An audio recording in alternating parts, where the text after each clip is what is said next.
Okay, so module 4 ലെ ഒരു important topics ആണ് ടൈമേഴ്സ്, കൗണ്ടേഴ്സ്, ഷിഫ്റ്റ് രജിസ്റ്റേഴ്സും പിന്നെ ഇന്റേണൽ റിലേസും. അപ്പോൾ ആദ്യം ടൈമർ എന്താണെന്ന് നോക്കാം. Basically there are 4 different types of timer. ഒരെണ്ണം ഓൺ ഡിലേ ടൈമറും ഓഫ് ഡിലേ ടൈമറും ഉണ്ട്. ഓൺ ഡിലേയിൽ തന്നെ റിട്ടൻറ്റീവും നോൺ റിട്ടൻറ്റീവും വരുന്ന പോലെ ഓഫ് ഡിലേയിലും അതേപോലെ റിട്ടൻറ്റീവും നോൺ റിട്ടൻറ്റീവും. അപ്പോൾ ആദ്യം അതൊക്കെ എന്താണെന്ന് നോക്കാം. അപ്പം ഒരു ഓൺ ഡിലേ ടൈമർ എന്ന് പറഞ്ഞാൽ എന്താണെന്ന് വെച്ചാൽ ഒരു പ്രീസെറ്റ് ടൈം എത്തണ വരെ ആ ലാഡർ ലോജിക്ക് ഓൺ ആവാനായിട്ട് ഒരു ഡിലേ ഉണ്ടാവും. അതാണ് ഓൺ ഡിലേ ടൈമർ. അതുപോലെ ഓഫ് ഡിലേ ടൈമർ എങ്ങനെയാന്ന് വെച്ചാൽ ഇപ്പോൾ ഒരു പർട്ടിക്കുലർ സർക്യൂട്ട് ഓൺ ആണെങ്കിൽ അത് ആ സർക്യൂട്ട് ഓഫ് ആയാലും ഒരു പർട്ടിക്കുലർ ടൈമിലേക്ക് അത് നടന്നുകൊണ്ടിരിക്കും. ഇപ്പോൾ ഒരു എക്സാമ്പിൾ പറയുകയാണെങ്കിൽ ഇപ്പം നമ്മളൊരു കാർ എടുക്കുക. കാറിനകത്ത് നമ്മൾ കീ ഓൺ ആക്കുമ്പോൾ കാർ സ്റ്റാർട്ട് ആവാനായിട്ടൊരു കുറച്ച് ഡിലേ എടുക്കുന്നുണ്ടെങ്കിൽ അതൊരു ഓൺ ഡിലേ ടൈമറുടെ എക്സാമ്പിൾ ആയിട്ട് പറയാം. അപ്പം അതിനു വേണ്ടി ഉപയോഗിക്കാം. അപ്പം ഇത് തന്നെ നമ്മളിപ്പോൾ കാർ ഓഫ് ചെയ്തു, അന്നേരം എൻജിൻ ഓഫ് ആവാനായിട്ട് കുറച്ച് എക്സ്ട്രാ സമയം എടുക്കുന്നുണ്ടെങ്കിൽ അതിനൊരു ഓഫ് ഡിലേ ടൈമറിന്റെ എക്സാമ്പിൾ ആയിട്ട് പറയാം. ഇപ്പോൾ ഇതിൻ്റെ ഒരു യൂസ് പറയാന്ന് പറഞ്ഞാൽ ഇപ്പോൾ ഒരു പ്രൊഡക്ഷന് വേണ്ടിയിട്ട് ഒരു ഓവൻ വർക്ക് ചെയ്യണം. അപ്പോൾ അന്നേരം ഓവൻ ഒരു പർട്ടിക്കുലർ ടെമ്പറേച്ചർ എത്തിക്കഴിഞ്ഞിട്ടായിരിക്കണം പ്രൊഡക്ഷൻ സ്റ്റാർട്ട് ചെയ്യേണ്ടത്. അപ്പോൾ ഓൺ ഡിലേ ടൈമർ യൂസ് ചെയ്യുകയാണെങ്കിൽ ആ ഒരു ടെമ്പറേച്ചർ എത്തിക്കഴിഞ്ഞിട്ടായിരിക്കും പ്രൊഡക്ഷൻ സ്റ്റാർട്ട് ചെയ്യണത്. ഇപ്പോൾ ഇത് തന്നെ പ്രൊഡക്ഷൻ്റെ ടൈമൊക്കെ കഴിഞ്ഞ് ഓഫ് ആക്കുമ്പോൾ എന്ന് പറഞ്ഞാൽ ഈ കൂളിംഗ് ഫാന് അന്നേരം റൺ ചെയ്യണം. അപ്പോൾ ആ ഒരു കേസിന് ഓഫ് ഡിലേ ടൈമർ യൂസ് ചെയ്യാം. ഇനി റിട്ടൻറ്റീവും ടൈമർ, നോൺ റിട്ടൻറ്റീവ് ടൈമർ. റിട്ടൻറ്റീവ് എന്ന് പറയുന്നത് ഇപ്പോൾ ഒരു ടൈമർ ആകുമ്പോൾ ഓൺ ആവും ഓഫ് ആവും അങ്ങനത്തെ സ്കീമിലുള്ള നടക്കണം. അപ്പോൾ റിട്ടൻറ്റീവ് ടൈമർ എന്ത് ചെയ്യുന്നു വെച്ചാൽ ഇതിനകത്ത് ഓൺ ആയിട്ടുള്ള സമയമാണെങ്കിലും ഓഫ് ആയിട്ടുള്ള സമയമാണെങ്കിലും ടൈമർ ഇങ്ങനെ ഓടിക്കൊണ്ടേയിരിക്കും. അതിനകത്ത് എന്താ പറയുക, ടൈം ഇങ്ങനെ പൊക്കോണ്ടേയിരിക്കും. ഇപ്പോൾ ഇത് തന്നെ നോൺ റിട്ടൻറ്റീവ് ആണെങ്കിൽ ഓരോ പ്രാവശ്യവും വീണ്ടും സ്റ്റാർട്ട് ചെയ്യുമ്പോൾ അത് സീറോയിൽ നിന്നായിരിക്കും സ്റ്റാർട്ട് ചെയ്യണം. അപ്പോൾ അതാണ് നോൺ റിട്ടൻറ്റീവ് ടൈമർ. പിന്നെ ഇത് തന്നെ എന്താ പറയുക, ഓൺ ടൈമറിലാണെങ്കിലും ഓഫ് ടൈമറിലാണെങ്കിലും ഈ കേസ് അപ്ലിക്കബിൾ ആണ്.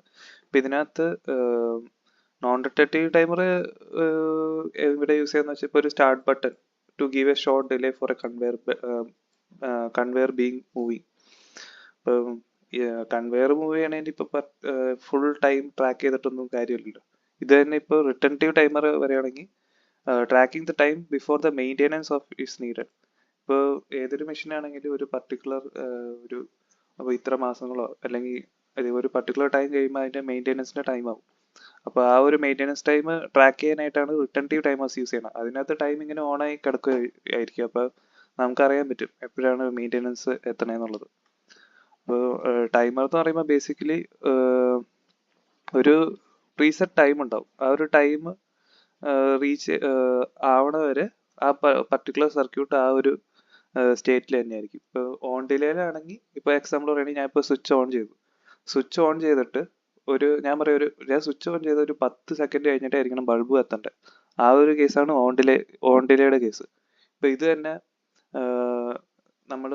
ഞാൻ ഇപ്പോൾ സ്വിച്ച് ഓഫ് ചെയ്യുമ്പോൾ ഓഫ് ഡിലേയിൽ എങ്ങനെയാണെന്ന് വെച്ചാൽ ഇപ്പോൾ ഞാൻ ഒരു ഫാൻ ഓൺ ആക്കി, എന്നിട്ട് ഞാൻ സ്വിച്ച് ഓഫ് ചെയ്താലും ഒരു 10 സെക്കൻഡും കൂടി ആ ഫാൻ ഓണായി കിടന്നോട്ടെ. അപ്പം അതാണ് ഓഫ് ഡിലേയുടെ കേസ്. അതാണ് ടൈമറിൻ്റെ യൂസ്. ഓക്കെ, അപ്പോൾ ടൈമർ കഴിഞ്ഞു. ഇനി നമുക്ക് കൗണ്ടറിലേക്ക് പോവാം. ഇപ്പോൾ കൗണ്ടറും ടൈമറും ഓൾമോസ്റ്റ് സിമിലറാണ്. മറ്റേ ടൈമർ എന്ന് പറയുമ്പോൾ പ്രീസെറ്റ് ടൈമാണ്. ഇതിനകത്ത് കൗണ്ടർ എന്ന് പറയുമ്പോൾ ഒരു പ്രീസെറ്റ് ആയിട്ട് ഇൻപുട്ട് ഉണ്ടാവും. ഇപ്പോൾ പ്രീസെറ്റ് ഇൻപുട്ട് എന്ന് പറഞ്ഞാൽ ഇപ്പോൾ ഒരു അക്യുമുലേറ്റർ എന്ന് പറഞ്ഞ സാധനം ഉണ്ടാവും, ഒരു പ്രീസെറ്റും ഉണ്ടാവും. അപ്പോൾ അക്യുമുലേറ്ററിന് ഒരു വാല്യൂ ഉണ്ടാവും, പ്രീസെറ്റ് ആയിട്ട് നമ്മളൊരു വാല്യൂ കൊടുക്കും. അപ്പോൾ ഈ പ്രീസെറ്റ് വാല്യൂ എത്തണ വരെ ഇൻപുട്ട് എടുത്തുകൊണ്ടിരിക്കും. പ്രീസെറ്റ് വാല്യൂ എത്തിക്കഴിഞ്ഞിട്ട് ഒരു പർട്ടിക്കുലർ അടുത്ത ട്രാക്കിലേക്ക് കടത്തി വിടും. ഇപ്പോൾ ഇതിനകത്ത് തന്നെ 2 ടൈപ്പാണുള്ളത്, കൗണ്ട് അപ്പും കൗണ്ട് ഡൗണും. ഇതിനകത്ത് പേരിൽ പറഞ്ഞിരിക്കണ പോലെ കൗണ്ട് അപ്പ് എന്ന് പറയുന്നത് എക്സാമ്പിൾ പറയുകയാണെങ്കിൽ 0, 1, 2 എന്ന് പറഞ്ഞ് പോകും. കൗണ്ട് ഡൗൺ എന്ന് പറയുന്ന ഒരു പ്രീസെറ്റ് വാല്യൂ ഉണ്ടാവും, അതിൽ നിന്ന് ഇങ്ങനെ താഴേക്ക് പോരും. ഇപ്പം ഈ ഒരു എക്സാമ്പിൾ പറയുകയാണെങ്കിൽ ഇതിനകത്ത് കാണിച്ചിരിക്കുന്നതെന്ന് പറഞ്ഞാൽ അക്യുമുലേറ്ററിന്റെ വാല്യൂ 2 ആണ്. കണ്ടോ, അക്യുമുലേറ്റർ 2. ഇതാണ് ഇതിനകത്തുള്ള കൗണ്ടർ. ഇതിനകത്ത് അക്യുമുലേറ്ററിന്റെ വാല്യൂ 2, പ്രീസെറ്റിന്റെ വാല്യൂ 4. അപ്പോൾ ഇപ്പോൾ ഒരു അക്യുമുലേറ്റർ 2-ലിരിക്കുകയാണ്. പ്രീസെറ്റ് 4-ലിരിക്കുകയെന്ന് വിചാരിച്ചോ.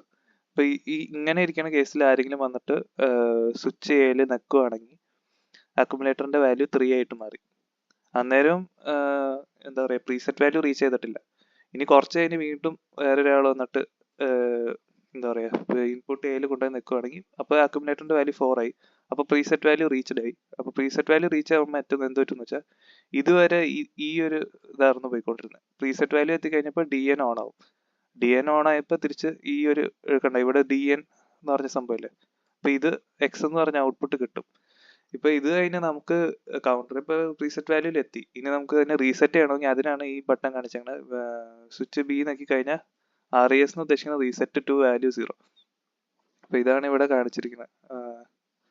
ഓക്കെ, നെക്സ്റ്റ് ഇനി ഇന്റേണൽ റിലേസ്. ഇന്റേണൽ റിലേസ് എന്ന് പറയുമ്പോൾ are elements to hold data. ഇപ്പോൾ ഡേറ്റ എന്ന് പറയുന്നത് നമ്മൾ ബിറ്റിലൊക്കെയാണ് സ്റ്റോർ ചെയ്യണതെന്ന് മനസ്സിലായി. ഇപ്പൊ റിലേസ് എന്ന് പറഞ്ഞാൽ എന്താ, സ്വിച്ച് ഓണും സ്വിച്ച് ഓഫും ചെയ്യാൻ പറ്റുന്ന ഒരു സാധനം. ഇപ്പൊ ഇന്റേണൽ റിലേസ് എന്ന് പറയുമ്പോൾ അത് ആക്ച്വലി ഡേറ്റ തന്നെയാണ്. അപ്പം ശരിക്കും പറഞ്ഞാൽ റിയൽ ലൈഫിൽ സ്വിച്ചിങ് ആയിട്ട് അല്ലാതെ അതൊരു ഇന്റേണൽ സ്റ്റോറേജ് തന്നെയാണ്. Storage will behave as A switch. അപ്പോൾ ഫോർ എക്സാമ്പിൾ പറയുകയാണെങ്കിൽ നമുക്കൊരു പർട്ടിക്കുലർ നമ്മളൊരു ഇൻപുട്ട് കൊടുക്കുമ്പോൾ നമുക്കൊരു ഔട്ട്പുട്ട് വേണം. അപ്പോൾ ആ ഒരു പർട്ടിക്കുലർ ഇൻപുട്ട് നമ്മൾ എക്സ്റ്റേണൽ സ്വിച്ച് ഉപയോഗിച്ച് കൊടുത്തു. പക്ഷെ ആ ഒരു ഇൻപുട്ട് കിട്ടാനായിട്ട് ആ ഒരു ഔട്ട്പുട്ട് കിട്ടാനായിട്ട് ഇന്റേണൽ റിലേസ് ആണ് ആ ഒരു ഔട്ട്പുട്ട് കൊടുക്കുക. ഇപ്പോൾ in this result the internal relay contacts being used in conjunction with the external input switches to give output to activate a motor. ഇപ്പോൾ ഫോർ എക്സാമ്പിൾ പറയുകയാണെങ്കിൽ നമ്മൾ പറയുന്ന ഒരു പർട്ടിക്കുലർ സ്വിച്ച് വെക്കുമ്പോൾ മോട്ടർ റൺ ചെയ്യണം. അപ്പോൾ മോട്ടർ റൺ ചെയ്യണം എന്നുള്ളത് അകത്ത് ഓൺ ആകുന്നത് ഇന്റേണൽ റിലേ വഴിയാണ്. കുറച്ചൊന്ന് കോംപ്ലിക്കേറ്റഡ് സാധനമാണ്. ജസ്റ്റ് ഇന്റേണൽ റിലേ എന്ന് പറഞ്ഞാൽ it holds data that is in the form of bits and it also behaves like a relay. Relays basically turn ഓണും ടേൺ ഓഫും ചെയ്യാൻ പറ്റും. And switch other devices on and off. ഇപ്പോൾ ഈ കേസിൽ motor on ആക്കാനായിട്ട് ഇന്റേണൽ റിലേ ആണ് use ചെയ്തത്. അപ്പോൾ such devices do not exist in real world switching devices but merely bits in storage device that behave same way as relays. അപ്പോൾ ഇത് real വേൾഡിലെ സ്വിച്ചിങ് ഡിവൈസ് അല്ല, പക്ഷെ ബിറ്റ്സ് ഇൻ സ്റ്റോറേജ് മെമ്മറിയാണ്. It will behave as relays. For programming, they are treated the same as external relay, output or input. Okay, ഇങ്ങനെയാണ് ഇതിന്റെ സംഭവം. Next shift register. Shift register ഈ പറഞ്ഞ ഇന്റേണൽ റിലേ പോലെ തന്നെ നമ്മുടെ ഒരു ഡേറ്റ അല്ലെങ്കിൽ ഡേറ്റ പോലത്തെ സ്റ്റോർ ചെയ്യണം. Shift register is a digital memory circuit. കാൽക്കുലേറ്ററിലാണെങ്കിലും കമ്പ്യൂട്ടറിലാണെങ്കിലും എല്ലാത്തിലും കാണാൻ പറ്റുന്ന ഒരു സാധനമാണ്. Bits enter the register from one end and emerge from the other end. Two ends are called left and right. ഇപ്പോൾ ഒരു പർട്ടിക്കുലർ ബോക്സ് ഉണ്ടെങ്കിൽ ഒരു ലെഫ്റ്റ് എൻഡിൽ നിന്ന് അല്ലെങ്കിൽ ലെഫ്റ്റ് എൻഡിൽ നിന്ന് എൻ്റർ ചെയ്ത് റൈറ്റ് എൻഡിലേക്കൂടെ പോകുന്നു. അതാണ് ഇതിൽ കാണിച്ചിരിക്കുന്നത്. പിന്നെ ഇതിൽ വർക്കിംഗ് എന്ന് പറഞ്ഞാൽ ബൈ ഡയറക്ഷണൽ ഫിഫോ ആണ്. ഫിഫോ എന്ന് പറഞ്ഞാൽ ഫസ്റ്റ് ഇൻ ഫസ്റ്റ് ഔട്ട്. ഇപ്പോൾ ഇതിനകത്ത് ഇങ്ങനെ സാധനങ്ങൾ ഉണ്ടെന്ന് വിചാരിച്ചു. അപ്പോൾ ആദ്യം ഇവിടെ പർട്ടിക്കുലർ നമ്പേഴ്സ് ഒക്കെ ഉണ്ടാവും. അപ്പോൾ ഇവിടെ ഒരു 0 വന്ന് എൻ്റർ ചെയ്യുകയാണെങ്കിൽ ഇത്രയും സാധനങ്ങൾ റൈറ്റിലേക്ക് ഷിഫ്റ്റ് ആവും അത് അക്കോമഡേറ്റ് ചെയ്യാനായിട്ട്. അപ്പം അങ്ങനത്തെ സംഭവം. When bit is input on the left, അതായത് ഇവിടെ ഒരു ഇൻപുട്ട് വന്നു, അപ്പോൾ എല്ലാം ബിറ്റും 1 place to the right move ചെയ്യും. അത് തന്നെ and the rightmost bit disappears. ഈ അറ്റത്തുണ്ടായിരുന്ന സാധനം പോവും. അങ്ങനെ ഇപ്പം എന്നിട്ട് when the bit is input to the right, ഇപ്പോൾ റൈറ്റിലാണ് ഇൻപുട്ട് കൊടുക്കണമെങ്കിൽ ഈ ബാക്കിയുള്ള സാധനങ്ങൾ ഇപ്പുറത്തേക്ക് ഷിഫ്റ്റ് ആവും ആ ഒരു സാധനം അക്കോമഡേറ്റ് ചെയ്യാനായിട്ട്. അങ്ങനെ and the left most bit disappears. Okay, ഇനി ഷിഫ്റ്റ് രജിസ്റ്ററിന്റെ യൂസ് എന്താന്ന് വെച്ചാൽ ഇത് ഷിഫ്റ്റ് രജിസ്റ്ററിലെ ഇൻസ്ട്രക്ഷൻസ് ആണ് PLCയിലെ ഔട്ട്പുട്ട് ഇൻസ്ട്രക്ഷൻസ് ആയിട്ട് കൊടുക്കുന്നത്. they are used to load data into bit array 1 bit at the time. The data is shifted through the bit array and then unloaded from the bit array 1 bit at a time. Instead of using conveyor application for product evaluation, pass or fail control. ഇപ്പോൾ ഒരു product evaluation നടക്കുക, അതായത് ഇപ്പോൾ ഒരു product acceptable ആണോ അല്ലെങ്കിൽ reject ചെയ്യണോ എന്നുള്ള ആ ഒരു സ്കീം. അപ്പോൾ ഇപ്പോൾ അതിന് വേണ്ടിയിട്ട് വല്ല സെൻസേഴ്സോ കാര്യങ്ങളൊക്കെ ഉണ്ടാവും. അപ്പോൾ അതിനെ എവാലുവേറ്റ് ചെയ്തിട്ട് അതിന് പാസ് എന്നാണ് കൊടുക്കണമെന്ന് വിചാരിച്ചോ. അങ്ങനെ പാസ് കൊടുക്കുവാണെങ്കിൽ ചിലപ്പോൾ ആ രജിസ്റ്ററിലേക്ക് 1 ആയിരിക്കും പോവുക. അത് തന്നെ ഇപ്പോൾ ആ ഒരു പ്രൊഡക്റ്റ് ഫെയിലാണ് വരുന്നതെങ്കിൽ ചിലപ്പോൾ 0 ആയിരിക്കും പോവുക. ആ ഒരു സ്കീമിലെങ്ങനെയായിരിക്കും ഇതിൻ്റെ വർക്കിംഗ് വരാം.